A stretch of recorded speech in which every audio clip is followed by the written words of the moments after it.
किताब मुकद्दस में से अज़रा के 7वें बाब की तिलावत। इन बातों के बाद शाह फारस अरतखशिश्ता के दौर सल्तनत में अज़रा बिन सराया बिन अज़रिया बिन खलकिया बिन सलूम बिन सदूक बिन अखीतूब बिन अमरिया बिन अज़रिया बिन मरायूत बिन ज़राखिया बिन उज़ी बिन बुकी बिन अबैयसु बिन फिनेहास बिन अलीअज़र बिन हारून सरदार काहिन, यही अज़रा बाबल से गया और वो मूसा की शरीयत में जिसे खुदावंद इस्राएल के खुदा ने दिया था माहिर फ़की था। और चूंकि खुदावंद उसके खुदा का हाथ उस पर था, बादशाह ने उसकी सब दरखास्तें मंजूर की और बनी इस्राएल और काहनों और लावियों और गाने वालों और दरबानों और नतीनीम में से कुछ लोग अरतखशिश्ता बादशाह के 7वें साल यरूशलेम में आए। और वो बादशाह की सल्तनत के 7वें वर्ष के 5वें महीने यरूशलेम में पहुंचा, क्योंकि पहले महीने की पहली तारीख को तो वो बाबल से चला और 5वें महीने की पहली तारीख को यरूशलेम में आ पहुंचा, क्योंकि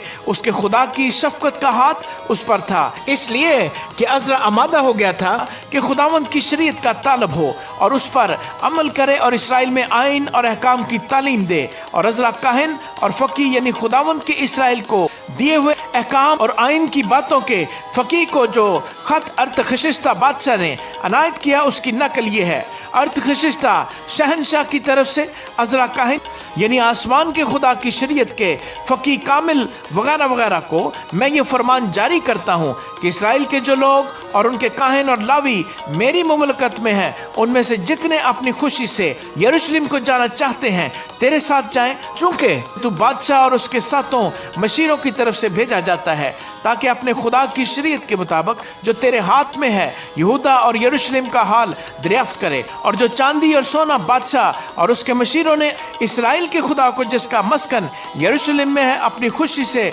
नजर किया है ले जाए। और जिस कदर चांदी सोना बाबल के सारे सूबे से तुझे मिलेगा और जो खुशी के हदिये लोग और काहिन अपने खुदा के घर के लिए जो यरूशलेम में है अपनी खुशी से दें, उनको ले जाए। इसलिए उस रुपए से बैल और मेंढे और हलवान और उनकी नज़र की कुर्बानियाँ और उनके तपावन की चीज़ें तो बड़ी कोशिश से खरीदना और उनको अपने खुदा के घर के मज़बा पर जो यरूशलेम में है चढ़ाना।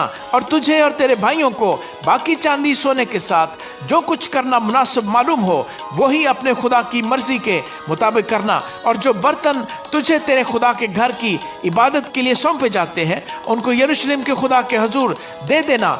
और जो कुछ तेरे खुदा के घर के लिए ज़रूरी हो जो तुझे देना पड़े उसे शाही खजाने से देना। और मैं अरतखशिश्ता बादशाह खुद दरिया पार के सब खजांचियों को हुक्म करता हूँ कि जो कुछ अज़रा काहिन आसमान के खुदा की शरीयत का फ़की तुमसे चाहे वो बिला तौक़ुफ़ किया जाए, यानी 100 किंतार चांदी और 100 कुर गेहूँ और 100 बत मैं और 100 बत तेल तक और नमक बे अंदाज़ा जो कुछ आसमान के खुदा ने हुक्म दिया है सो ठीक वैसा ही आसमान के खुदा के घर के लिए किया जाए। क्योंकि बादशाह और शहजादों की ममलकत पर गज़ब क्यों भड़के। और तुमको हम आगाह करते हैं कि काहिनों और लावियों और गाने वालों और दरबानों और नतनीम और खुदा के इस घर के खादमों में से किसी पर खराज चुंगी या महसूल लगाना जायज़ ना होगा। और ऐ अज़रा, तो अपने खुदा की उस तानिश के मुताबिक जो तुझको अनायत हुई हाकिमों और काजियों को मुकर्रर कर, ताकि दरिया पार के सब लोगों का जो तेरे खुदा की शरीयत को जानते हैं इंसाफ करें। और तुम उसको जो ना जानता हो सिखाओ। और जो कोई तेरे खुदा की शरीयत पर और बादशाह के फरमान पर अमल ना करे उसको बिला तवक्कुफ़ कानूनी सज़ा दी जाए, ख्वाह मौत या जलावतनी या माल की जब्ती या कैद की। खुदावंद हमारे बाप दादा का खुदा मुबारक हो जिसने ये बात बादशाह के दिल में डाली कि खुदावंद के घर को जो यरूशलेम में है आरास्ता करे। और बादशाह और उसके मशीरों के हजूर और बादशाह के सब आली कदर सरदारों के आगे अपनी रहमत मुझ पर की। और मैंने खुदावंद अपने खुदा के हाथ से जो मुझ पर था तक़वियत पाई। और मैंने इसराइल में से खास लोगों को इकट्ठा किया कि वो मेरे हमरा चलें। आमीन।